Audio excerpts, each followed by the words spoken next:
Hey everybody, welcome to another episode of Purple Insider. Matthew Coller here, along with Alec Lewis of The Athletic, who maybe has had an interesting last couple of weeks of reporting with your company on a certain quarterback situation. But you know, Alec, I don't think anybody wants to hear any more about it. So maybe later on in the show, we'll talk about some of the reporting and what happened with the Aaron Rodgers discussion, but I'm over it. I've moved on. And what I want to do with you is I want to talk about the most important signings that the Vikings have made. Let's make a list. Let's rank them. And then when we're done with the list, let's talk about what's next. Because right now, they are sweeping up former tie draft picks. Oh, you were a second rounder. Why don't you come in here? You were a first rounder. Why don't you come in here? We'll see if any of you actually make the team. But I think because of Aaron Rodgers dominating the news cycle, that we have lost the thread a little bit when it comes to how much the Vikings were able to accomplish on this roster. So let me begin with this question for you, Alec. And a reminder to everyone, watch the Alec Lewis show, also your podcast. Let me start with this, though. What would be your most important move that they made? They made a lot of them. What would you have at the top of the list where you would say this was the single most important move of the offseason, the one that will impact 2025 and beyond, the single most? Yeah, well, first, thanks for having me. It's been a little bit since I've been on. I appreciate the conversation as always, and yes, it has been an interesting ride, that is for sure, and it will continue to be. I am obviously being a politician and just waiting to think about the answers that I'm going to give you, and that's why I'm still talking. But look, we can go back and forth. I love the Jordan Mason deal, so part of me wants to do that. But I think the most important move that they made is finding a right guard in Will Fries, who is an interior of offensive lineman, who is a young guy who can be a part of this team for the future. I mean, you've talked about it. I've talked about it with you. I've written about it 47,000 times, but it was time to fix the interior of the offensive line. And there was no way you could get past this period having not made an addition at guard and explain that positively, optimally, or explain that away. It just was not going to be possible. Now, I will say, Will Fries is coming off a serious injury. It's a tibia injury, and he's a guy who relies on his lower body to anchor and to move and all of that stuff. But the fact that they finally spent big on an interior player who can protect for the young quarterback, if that is the route that it ultimately becomes, then that's where I am at in terms of the most important signing addition that they made. What do you think? I think that is a fair pick because I almost bought some fireworks and set them off in the neighborhood when they signed a guard. Finally, pew, pew, pew, they did it. Everybody celebrate. It's not going out and getting the bottom of the barrel. It's not a sixth round tackle who's trying to play guard. And you mentioned how many times you've written about it. I mean, this has been going on for a decade. It's unbelievable that they have never had, since I have covered the team starting in 2016, never had the same two guards start in back-to-back seasons.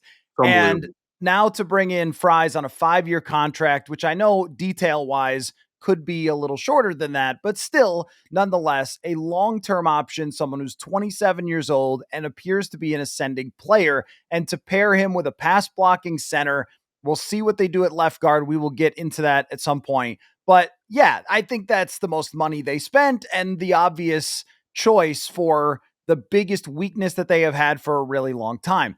I will go with the next most important, the one that is not really all that flashy because he was already a Minnesota Viking, but that is Byron Murphy Jr.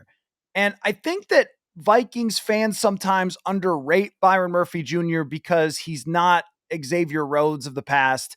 He's not a shutdown, lock him down. Their number one guy's not doing anything today because our guy is on him, which I think is a little bit of a thing of the past because we just don't see number one corners and number one receivers lined up outside, standing there, and then they take the snap and make the play. There's so much pre-snap movement going on, so many bunch formations, all that different stuff that is in attempts to get those number one wide receivers open. But what swings me on this one a little bit, number one, is if you can't cover people, it doesn't matter how much pressure you create, you're still going to get roasted.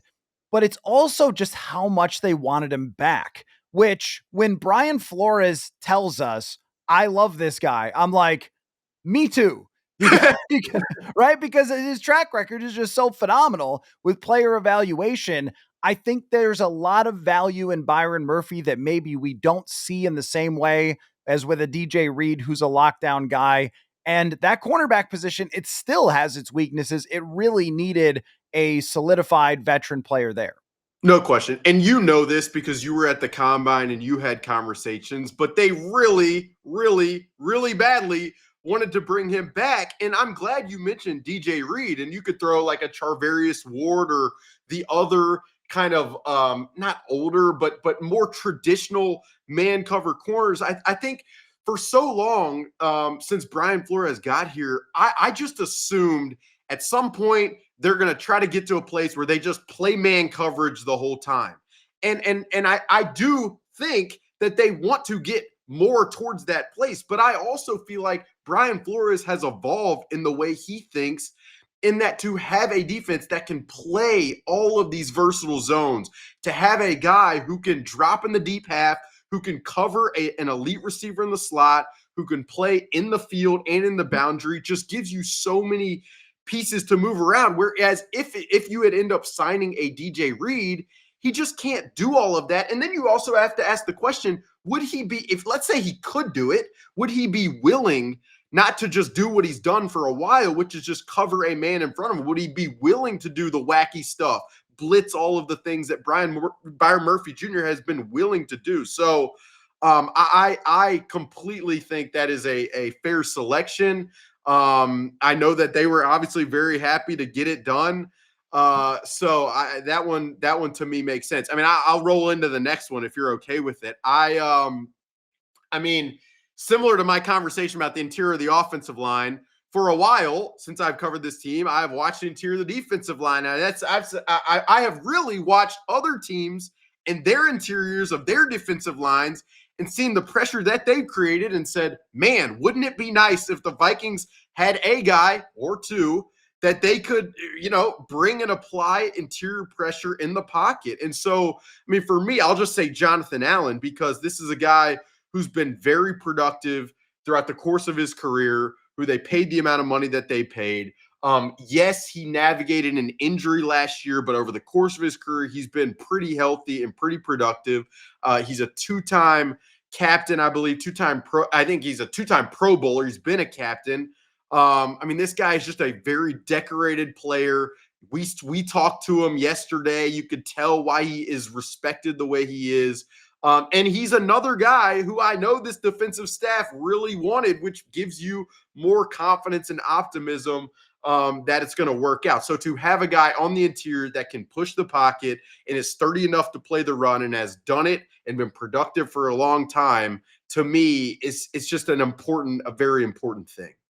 I think with Jonathan Allen specifically, there is a trickle down effect to a player like that where you get so much all the time out of Jonathan Grenard, so much out of Andrew Van Ginkel, but you're also asking those two guys to carry a heavy load of creating pressure and of getting after the quarterback. And there's always the option for quarterbacks. And this is why they send a lot of the blitzes up the middle, because if you're just rushing off the edge, there's options for quarterbacks to step up. But funny, a lot of football is just sort of obvious. It's like, if you rush from everywhere, there's nowhere to go. And there has been places to go. And we saw that against Caleb Williams. And I imagine that Jonathan Allen was on their mind or Caleb Williams was on their mind when they signed Jonathan Allen, because in that game, the edge rushers did their job and were all over him. And yet he was still finding ways to escape because there wasn't really anything up the middle. And the answers that they found, I think, were really impressive. Blitzing Ivan Pace all the time, bringing in Jihad Ward and having him be a middle guy. But these are patchwork type of ideas that are just filling up a hole because they have a defensive coordinator who's good at his job. But that's not what he wants to be doing. He doesn't want to be sending Ivan Pace 50% of the time after the quarterback. He wants him to play linebacker. And I think it's going to make everybody's job a little bit easier. And Jonathan Allen said something that really stuck out to me. He said that when he looked at Flores' defense, what he noticed was there was a lot of one-on-one opportunities, and they create them in such interesting ways. Sometimes it's a guy rushing the passer, but his job isn't to get the quarterback, it's to take a lineman the other way to create space for somebody else. The mad scientist thing is very real when you watch it on tape, but Jonathan Allen still wins his one-on-ones. He did have the injury. His run defense grades have gone down in recent years. I don't think he's quite the complete player he once was. But as far as, is this guy going up against other guards and winning? He still is. And that's really all they need him to do here. Folks, I'm trying a new thing to try to stop going to fast food restaurants all the time with my busy schedule. It is called Tempo Meals. Tempo is a weekly delivery service that delivers chef-crafted meals from a dietitian-approved menu fresh to your door. Their perfectly portioned lunches and dinners take the guesswork out of eating. They're fully prepared. They can be heated up in the microwave in just 3 minutes. This is easy when we're on free agency watch. I've got another box just showing up the other day, and talk about easy and delicious. I got the Korean beef quesadilla, Tuscan butter shrimp, and barbecue chicken.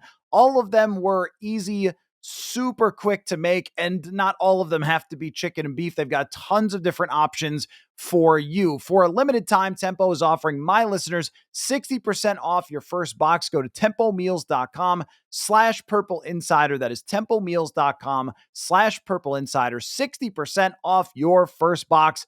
Tempomeals.com/purple insider. Rules and restrictions apply. And plus, I mean, you also add the fact that, I mean, we talk durability with all these guys, just like last year when they signed Grenard and Van Ginkel and Cashman, there were questions with those guys. So I don't want it I do not want it to come off as all these guys are going to be perfect. They're all going to stay healthy, just like all the guys last year did. It's probably not going to happen. But guess what? If there are injuries that occur, you now have pressure that can come from a lot of different places. If Jonathan Grenard misses games, you have a Jonathan Allen, Javon Hargrave who can work together. And then I think about like the full kind of spectrum of what's possible with stunts and games when you have 4 guys on the front that can rush the passer like they will have with Blake Cashman and Ivan Pace, who you know just as well as I do because you look at the numbers, are really effective pass rushers from the second level. And you have all those guys who are very capable working together. I mean, it's going to be menacing on the opposing quarterbacks. And I also think when you think about coverage, like you can't separate these two things. Like pass rush and coverage go together. And so to have improved pass rush probably means less time that these guys will have to cover on the back end, which can cover for some cornerback play, even though I'm with you in that I still think that may be a spot in the draft that we're talking about. I know fans listening to this would not be happy probably if that's the spot that they chose at 24, and I get that completely. But I think it all works together, and there is such an exponential factor of having those two guys in the middle who can win one-on-ones like you just said. One thing I did learn that surprised me was that it's pronounced Javon Hargrave, even though every broadcast I've ever heard has always said Javon Hargrave. So we did learn that from him, and I double checked. I was like, wait a minute, you're pronouncing it Javon. Okay, so it is for future reference for Vikes fans, Javon Hargrave. But between the two of them, there are injuries for sure. Now, Jonathan Allen came back from his and had a 7 pressure game against the Detroit Lions in the divisional round. So it isn't like he was out for the entire season. He just missed a chunk. And it turned out it wasn't as bad as it initially appeared. It looked like his pec injury was going to keep him out for the season. Hargraves was a very serious injury. But if both of these guys even have the median outcome of their last 3 or 4 seasons, just not even great like Grenard, we never saw that coming to have 80 pressures. But if it's 35 pressures from each guy, that's 70. How many did the defensive tackles have last year? Jahad Ward, if we count him, had 31. I think Harrison Phillips may have had 17. Jonathan Bullard, I'm not even sure he met double digits. Like, this is so different. And I want to go with the next key signing to so different as well on the other side, which is at the center position in Ryan Kelly. Now, this one, I think, does have more fear of the injury than the other guys. And I never want to put that on somebody because you just don't know. Like you said, like it's random. They have a good training staff. Like who can ever predict? Sometimes I remember, gosh, was it Kyle Rudolph early in his career? Somebody fell on his ankle or something 2 years in a row and he's injury prone. And then he played 100 straight games. It just, we never really know. But with Ryan Kelly, he hasn't played 1,000 snaps in 2 seasons. But from a data perspective, Garrett Bradbury, out of 44 centers that were either part-time or full-time, was 40th in pass blocking grade and was at the top of the league in terms of pressures allowed. Ryan Kelly has been a consistent top 10 pass protecting center, even last year when he was banged up. You could be talking about reducing your pressure rate there by what, 10, 15 over a season. That's a pressure a game. That's a free throw a game. Like that all adds up over a long period of time. Yeah. And for me, like I don't want to minimize the advantage that might come having him paired with the guy that he's played with before in Will Fries. You've covered this league longer than I have, but how many times do you hear continuity with the offensive line is gigantic for us? And I saw there was a tweet the other day, and it was some advanced metrics of like the percentage of continuity with the offensive lines. I think the team with the highest percentage of continuity all season was like 80%, which was just astronomical. But most of the teams with the most continuity were good teams, and so I do think it is important. And I'm completely with you. I mean, beyond Ryan Kelly's ability to pass protect, you also have like I think Garrett Bradbury was an experienced guy, and that was going to be very beneficial for the young quarterback. But you have a guy in Ryan Kelly who literally is coming from working with a young quarterback. He has the perspective of what worked with working with Anthony Richardson, of what didn't, of what Anthony Richardson navigated. And that's not to say these two players in Richardson and McCarthy are anywhere close to one another. But I just think that perspective of having worked with a young guy is going to be beneficial. So I just like with the interior of the defensive line, and there's probably data and metrics to back this up. I think there is an exponential factor of having a guy in the very middle there, if he is healthy, that helps the guard play, that helps what you can do at tackle. And then if it helps in the run game, then that helps everything else as well. So it really, and if it's really beneficial. And if at worst, to your point, it removes 15 pressures from a season. I mean, that is massive for a team that has thrown the ball as much as it has and relies on some of those weighty downs, to use the coach's word, as much as they do. Right. And I saw Nate Tice had this stat from Yahoo Sports that Garrett Bradbury, when he was faced with a one-on-one matchup, and we know this from the eye test, was the worst in the league in terms of his win percentage there. It's just not surprising. Like you always had to protect him from ever getting one-on-one. And then when he did, especially if it was against a nasty defensive tackle, he wasn't going to win that battle. Ryan Kelly is a former first-round pick. He's a huge guy. He's much bigger than Garrett Bradbury, and he has this long history of doing it. I think they just need to make sure that Michael Juergens, who right now is the backup center, is ready to play 5, 6, 7 games if he has to, because that does become potentially problematic if he gets banged up again. But the upside of Ryan Kelly, even for 1 or 2 years, is so high that I think it makes a significant difference in how good JJ McCarthy can be and how much he can trust his pocket. I mean, this was something that we all saw Kirk Cousins go through. Cousins would always trust his pocket and then get destroyed. And who didn't, though? Sam Darnold. It was very clear he would drop back, and if he got the sense something was going on up there, he'd try to run backwards and out the back. And you just don't want a JJ McCarthy to have to do the same thing where he does fear stepping up in the pocket, where he is concerned constantly about guys in his face. And I know quarterbacks absolutely hate that. The guys in their face when they're looking downfield. So, all right, that's 4. I left the one for you that I know you love. And I picked Ryan Kelly because I left one more that I know you love. I want to do Jordan Mason, and I think I'm going to do it. But I just want to say there is part of me here that wants to go with the tackle that they signed named Justin Skol. Not because of his last name and how close it is to Skol, even though that's pretty good. But this guy was pretty effective in spot outings with the Tampa Bay Bucks last year, and he might be necessary depending on Christian Darisaul's availability. And like that is an important thing, especially if it is JJ, who is a young quarterback, to have blindside protection early in his first time playing. Like to me, that's actually very, very important. Now, I just want to say that Jordan Mason, I mean, you know the statistic probably, you've seen it, but the Next Gen Stats has a stat rushing yards over expected per attempt. And for the jargon that is, it is essentially how many yards is the running back creating compared to what was expected for him to get. Jordan Mason last year in the NFL was third in this statistic behind two guys you've heard of, Derrick Henry and Saquon Barkley. Now, I'm not saying Jordan Mason is anywhere close to those guys. I don't want to make it sound like that. But you saw him just like I did last year in the game against the 49ers, and his ability to press the edge, to have the vision to cut back, and to show a level of strength with his 220-pound frame that I don't think this team has had really since I've been here, at least, and probably much longer than that. And so to have a guy like that who's 25 years old, who's shown that he can pass protect, we'll see about his reception ability. I haven't watched the film enough to know how capable he is in that regard.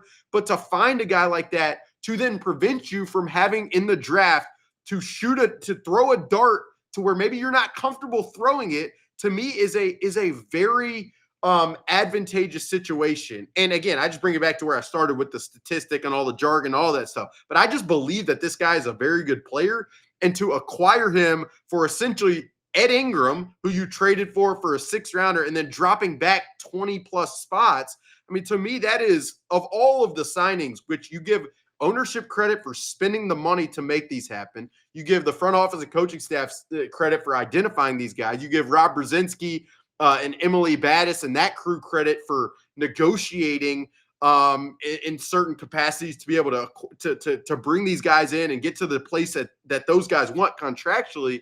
I mean, I give them a lot of credit for this Jordan Mason move, because I just didn't see that as probably possible. And it obviously became possible. When I saw his name on the restricted free agent list, I thought, well, San Francisco will just tender him an offer. And I guess I do wonder why San Francisco moved on from him, but it also seems like they are in so much cap peril that they have just let everybody go that's going to create them enough space. That's the best explanation I could come up with. And maybe they thought, well, let's just get something for him and go back to Christian McCaffrey or whatever they're going to do. I mean, they seem like they're kind of caught in between. They're going to pay a quarterback who's not elite by his physical talent, and then they're going to have McCaffrey, and I guess Ayuk's coming back from injury, but they have lost so much talent that they can't really compete for a Super Bowl. But that is a San Francisco problem. As far as Jordan Mason goes, I think he fits with the theme here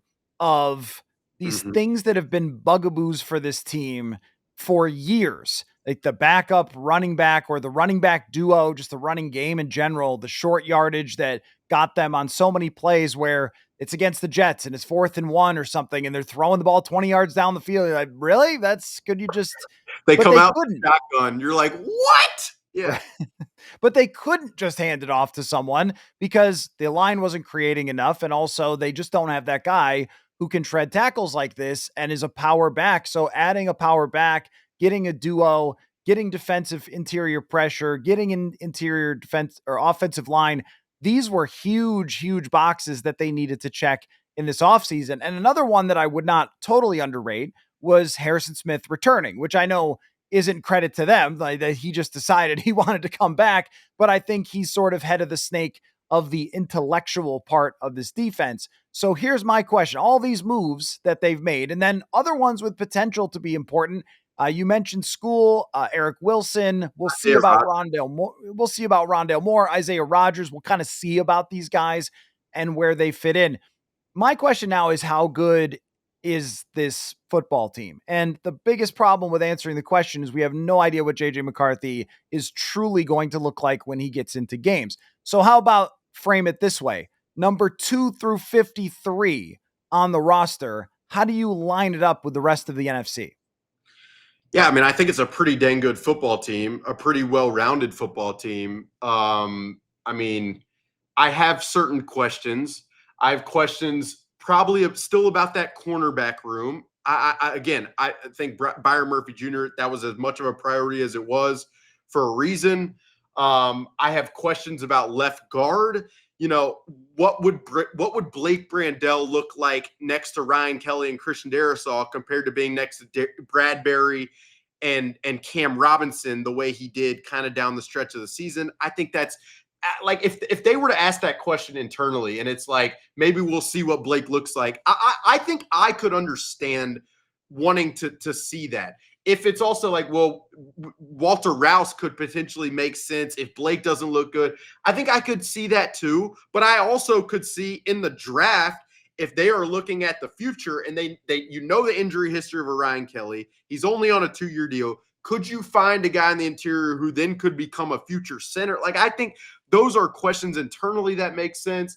I still think there really isn't a receiver on this roster that I feel really comfortable as an enforcer, as a run blocker. So it would be nice to have that.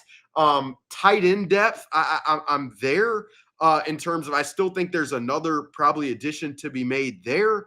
And then overall, you've added interior offensive linemen. You've re-signed Aaron Jones and traded for Jordan Mason, but can you commit to running the football physically? Do you practice that?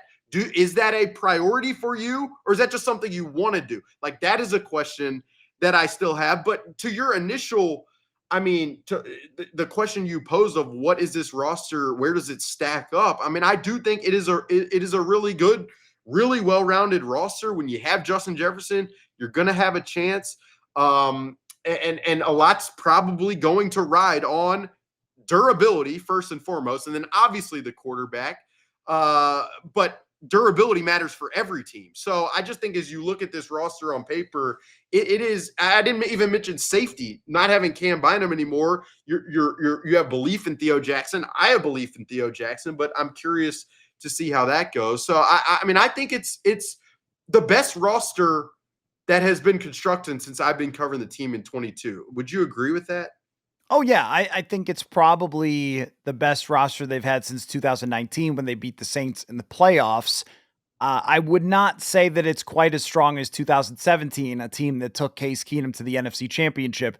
They would have to prove that first. But I think that it's probably the second most talented team that I've covered because last year they patched work a lot of different positions. 2022 was a cartoon fake season that, as fun of a ride as it was, you can't rank like 31st in defense and be considered a serious contender. But I think now we're talking about if certain things go right, which means players staying healthy, that they can have an elite defense. And that if the quarterback is ready to play, then they can have a top 10 offense again with the weapons that they have and the blocking they have and the receivers they have. And I think there's some still places to add. And I've been sort of advocating either another defensive tackle in the draft because these guys are on the older side and it does take, some time for defensive tackles, or a guard or one of these tackles that can move into guard and have them compete in their first year. But if Brandel has to start, that's okay. You're looking for more long-term options, which I think is the next conversation, which is just where to go with the draft. I think we all are in agreement that when you have 4 picks, trading down is going to be something that you really have to consider. But what I've been getting more talked into is luxury picks as opposed to, well, they do kind of need another one of these, so maybe they should just draft that. But best player available, I think they can actually do that. I've also been a little bit talked into a safety is not insane. Like, just because they missed on one a couple years ago doesn't mean you never do this again. And the real wild card position that I don't think they'll ever do, but it's got my attention, is wide receiver. There are some interesting wide receivers that are in that second round range. Jordan Addison has 2 years left on his rookie deal. We don't know if that's a guy that they want to spend, by the time you get there, $25 million on. And I also think if anything that you tell me that they're going to do helps JJ McCarthy, I say yes. And that third receiver position, I don't think you could just get Rondale Moore and be like, okay, all set. And we all like Jalen Naylor and think he's pretty good, but like a difference maker to go along with the other two guys, that's the true Brock Purdy every single position is nasty. It's the Jalen Hurts. Every single position is stacked. I think that if you get there, that's kind of what your offense looks like. Yeah, the first thing I'm going to say is this, and this is very simplistic. I don't care what they do. It is trade back, receiver, cornerback, safety, whatever, guard, interior defensive lineman. It has to hit. They have to add young players to this roster who are impact players in some form or fashion, one way or another, because it hasn't happened enough. And to sustain this, regardless of the plan, which has been building a roster around a rookie quarterback is a very sensible, very smart strategy. You just have to start hitting in the draft. So whatever they do, that's why when you mention receiver, if that is the position there, they decide not to trade back, it doesn't make sense for me. And they are convicted. This guy, whether it's Egbuka or Luther Burden, MIZ, I have a lot of thoughts on Luther Burden. We could talk about those later. Whatever it is, if you are most convicted in that player hitting, especially at a premium position like that, considering the dynamics that you talked about with Jordan Addison, I think like that just has to be the strategy. I like that's where best player available for me, no matter really what it is.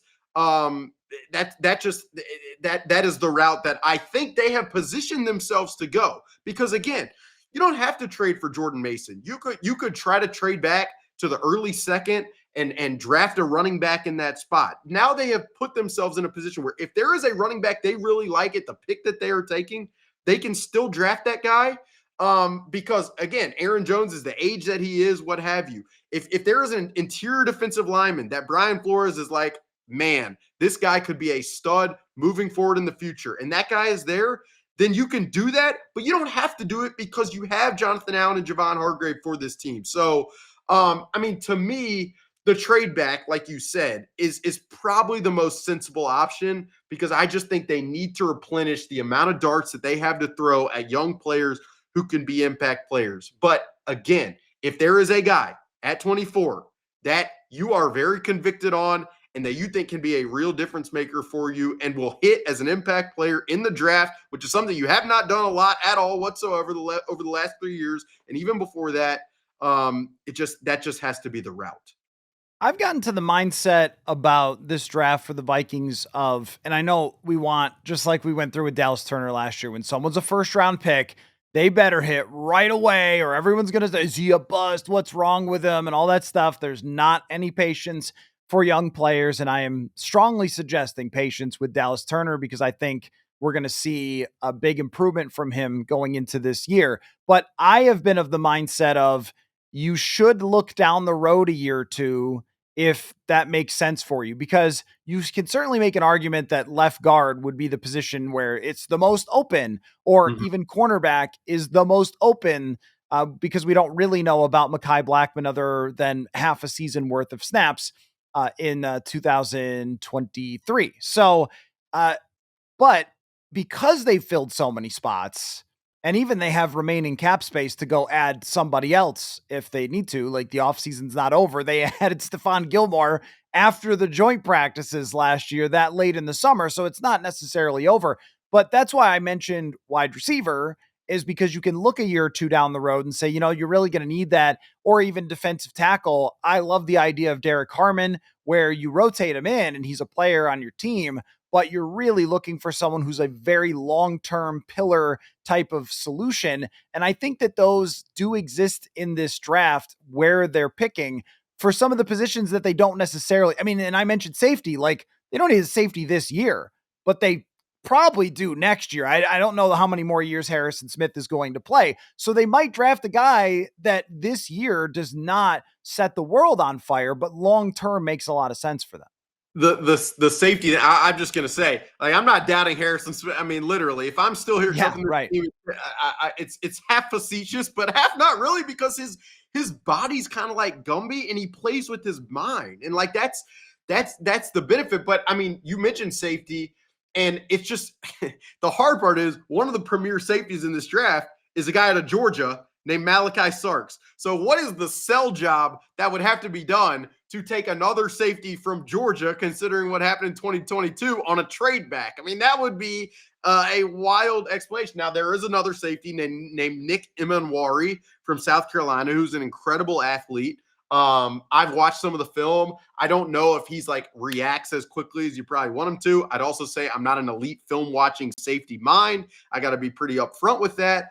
But I kind of to build off the conversation, because they have fortified a lot of these spots, and I get patience does not exist, but it allows time for these guys to develop, to learn if it's a defensive player, to learn what is a very complex defense. If it's an offensive player, to learn kind of what is a complex offense and to not have to be thrust into action immediately, which I think it can benefit young players. The other thing with receiver, just to hit it one more time, I mean, when they drafted Jordan Addison, KJ Osborne, they had in mind that he was going to become a free agent. So they knew there was going to have to be an addition at some point. So that was the forward thinking about the future within that decision. So they've shown a willingness to be there in the past. And it's going to be, I mean, it really is like sometimes I think going into free agency, it's like, man, this is going to give us a great idea of what they're going to do in the draft.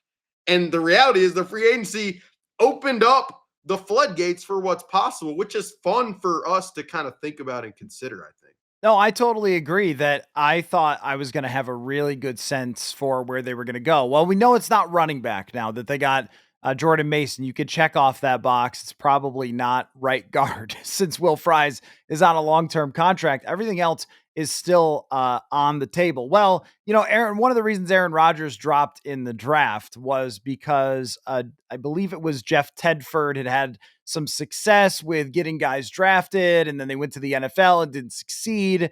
So the point about Malachi Starks, it's not the same human being. So it's like Ohio State quarterbacks always go bust until they don't, until CJ Stroud is awesome. Like, I don't know. I don't think anything works that way. The other thing is too about safety is, and I think it's first round is a little high for a safety because you can kind of find those guys. But as much as you and I have been impressed by Theo Jackson in very small sample sizes, it's not like they signed him to a $20 million a year contract. Like if you could put Harry next to some young freak boy, like that's perfectly fine with me. If Theo Jackson is a rotational player, special teams ace, vibes guy, like that's totally fine for that contract. But I did bring up Aaron Rodgers for a reason. And I think before we wrap here on a very fun episode, it's been fun until 36 minutes in when Aaron Rodgers' name comes up. I knew, but yeah, waiting. I think the most unfortunate part of the whole thing is that one, it kind of took away from the conversation we just had. I was having a great time. Football, where are they going to draft? What are they going to do? And then it's like, it was a blast. All right, let's take our medicine and talk about Rodgers. But I think one of the biggest frustrations was the info wars that were going on between certain reporters with certain information, certain reporters with other information or a lack of information, and the battle that ensued over Aaron Rodgers. It feels like for right now, and this could always change with a McCarthy injury in camp or something like that. But for right now, JJ McCarthy is their guy. The direction we thought they were always going to take is the direction they're going to take. I believe that is 100% the right move, even though there's uncertainty. But what would you like to say as somebody who kind of got roped into the battle with fans over, are you just doing it for this or are you just doing it for that? And I also thought, I've said to you a few different times, like when Kirk got hurt, I said, welcome to the Vikings beat. Well, it's not until you have half the fan base yelling at you about something that you're truly here. So you are now after this. But what can you tell us about the Aaron Rodgers saga? Yeah, I appreciate you giving me the floor on it. I guess I mean, I guess I have my own podcast to give the platform. Yeah, But I mean, the first thing I will say, like, as a person who does this job, like, you don't want to be the story at all. Like, it's never anywhere close to. I just, me, I see you every day. I just kind of want to do my feature stories where I write 22,000 words on something that really isn't going to be looked at by anyone but like 50 Vikings fans who decide to read for 20 minutes on their phone. And that's the part of the job that I love to do. So that's the first thing I'll say. The second thing is, I before last season in training, before training camp, I went to outside of Chicago, and I sat on JJ McCarthy's back porch with his dad for an hour. And we spent time, I've maintained that relationship. There's been a lot of like I really enjoyed getting to know his dad. I really enjoyed getting to know the kid.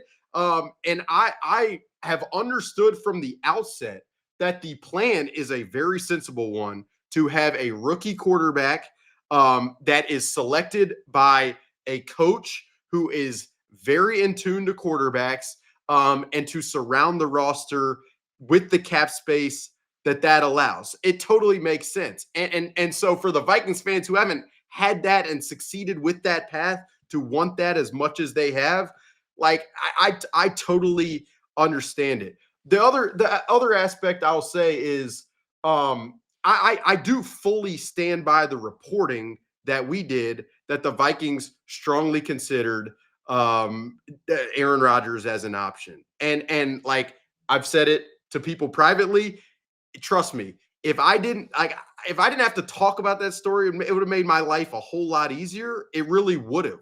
But I think that was the truth, and that mattered because it makes you ask questions. Why in the world would the Vikings be willing to move off a 4,300-yard quarterback who is young, who just won 14 games, and then later on consider the idea of a 41-year-old quarterback? It is, I understand the people listening, it's preposterous. It is.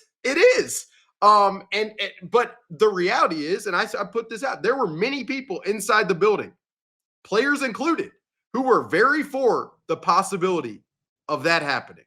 And again, I've seen a lot of the speculation, Rodgers agent, Rodgers camp. And I just want to be very clear that for me, as I've done this job, and I went to journalism school and we joke about it because it's funny. But like for me, the credibility matters more than anything else, and the truth matters more than anything else to me. And so that's where I was at with it, and we'll see where it goes. The Vikings obviously have not spoken about it. Kevin O'Connell has not spoken about it. Kwesi Adofo-Mensah has not spoken about it. There was a report put out yesterday morning by Tom Pelissero, who I respect, that the Vikings are not pursuing Aaron Rodgers for now, and that JJ McCarthy is entering the spring as QB1. And I'm looking forward to being at the owners' meetings in about a week to 10 days to talk to Kevin O'Connell and Kwesi Adofo-Mensah about this, because I'm just curious to see what they say, how they talk about it, and how they go about those conversations. But that's really where I'm at with it. I'll come back to what I said at the beginning. Like, to even have to talk about it or say, the Athletics are like, you just want to do the job the right way and the story speak for itself. And the fact that hasn't happened, for me, it's frustrating because it's not about me. It's not about the Athletic, or you don't want it to be about that. And so you can hear the frustration in my voice probably, because it just means a lot to me to do it the right way. And I'm done with my soliloquy. Well, we actually have to run to talk to some free agents who are suddenly available after the Tom Pelissero report. What a coincidence. But what I can say about this is throughout, I felt like what makes the most sense is that Aaron Rodgers wants the Vikings because they won 14 games. They have great receivers. And so when you sort of put two and two together, you would say it sounds more like Aaron Rodgers wants the Vikings than the Vikings want Aaron Rodgers. However, as it went along, and then I talked to more people myself, I got the impression that the interest was somewhat mutual, but inside of TCO Performance Center split on whether people wanted to do that or not. But there was real interest from a lot of people inside of TCO to bring in Aaron Rodgers, let JJ McCarthy develop for a year, get a bigger sample size on him. I also got the impression that they would have brought back Sam Darnold for a year to be the double bridge except for Sam Darnold didn't want that. Like he wanted to go to Seattle and he wants to be their guy, and they are excited about him and they can have press conferences with him where it's like QB1, everybody, you're the dude. And now they just got him Cooper Kupp and he's going to go from there and be their quarterback. Where if he was here, it would be a quarterback competition. No matter what the contract said, you know that the golden boy is behind you. But I think for Vikings fans, there's a lot of cognitive dissonance when it comes to this because the prince was promised in JJ McCarthy. Also, everybody knows with the Rodgers thing how stressful that would be. Just the Pat McAfee show and the circus these people have spent 20 years hating this man. And for good reason, because he's crushed them and because he could be a massive jerk sometimes. And I also think he hasn't played well recently. And Vikings fans have been through this whole thing many times. Well, you just get somebody else's quarterback and then whatever. It's like, what about those teams in the league that just have their guy? Why don't we just do that? So I think that was really hard to wrap their heads around that this was a real thing because it does sound implausible based on the fact that they signed McCarthy. But here's just the last thing I'll say about it is when an all-time great player wants to play for your football team, and he wasn't trash last year, he was mid, but he still has a lot of talent. You have to talk about it. You have to, as an organization, get everybody together and say, do we want to do this? Is this something that could potentially get us a Super Bowl? And I think, at least for now, they've come to the right conclusion to play JJ McCarthy. But that doesn't mean they didn't talk about it. Doesn't mean that Diana Rossini made it up or that it was fake. It was happening. It was a discussion. But at the end, they came to, in my opinion, the very right conclusion to ride or die with JJ McCarthy. And if it doesn't work out with him this year, and oh my gosh, this is like the worst bust we've ever seen, well, then you know. Then at least you know, and you can make plans for going forward with that. Or you can find out what he needs to be a Super Bowl quarterback if he has some struggles, or he might just be great. Like, we're going to find out. I think there's so much more value in that than taking some ludicrous long shot, 1 in a million swing at a 41-year-old who hasn't been good in 4 years at suddenly being good enough to win you the Super Bowl. So that's my whole thing on it. Yeah, I mean, the other aspect is any young quarterback is going to come with risk. Like Yep.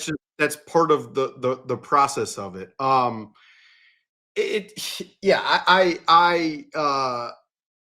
We'll see where it goes. I'm looking forward to, again, speaking to Kevin O'Connell and Kwesi adofo-mensah in person at the owners meetings. I'm looking forward to once the draft happens and there are OTAs and we can watch football. I'm looking forward to doing that as well. And if Aaron Rodgers makes his decision, I mean, he could decide at any point that he either wants to play for Pittsburgh or he wants to retire. Don't really know what the Giants are doing, but they're there. But he could make that decision at any point. That obviously puts everything to rest. And then the Vikings could add a veteran backup. I mean, that's still out there as a possibility as well. So I'm looking forward to watching how it goes from here and covering it the best that I can possibly do. And just hopefully the stories will speak for themselves and I can kind of dive into the stuff that I love doing, that I signed up to do this job for when I first signed up to do it, and that you can mess with me about at some point, probably when I write a draft profile, the 5th rounder that I think is phenomenal. So that's what I'm looking forward to. Oh, when you sign up to cover the Vikings, you sign up for all of this, by the way. Let me just say that from the fans and the tweets and all that, don't take it personally because it's not really about you. It's about Fran Tarkenton. I mean, it's about so much other stuff that it's not about the reporting or whether they trust you as a reporter or whatever else. I think it's just they want this guy to be the quarterback so bad. It's why they didn't buy into Sam Darnold last year as he was playing phenomenal football. And I think some fans were like, I don't want this. I want the guy who's the promised quarterback. And there was almost some relief with fans when Darnold fell apart because it was like, okay, now I get what I wanted. And we'll see whether what's behind door number 2 works out for them or not. Also looking forward to West Palm Beach in March. That'll be fun for us. And thank you to the National Football League for forcing the brass to speak to us down there. Anyway, we'll look forward to that. I will definitely see you there. And I'll also see you on a Zoom call in like 4 minutes when we talk to a couple of the Vikings new free agents. Alec Lewis Show on YouTube, wherever you get your podcasts. Of course, you guys know The Athletic. That's been made quite clear recently. So thanks for your time as always. And you and I will talk again soon, Alex. Thanks, man. Thanks, Coller. Appreciate you having me. Football.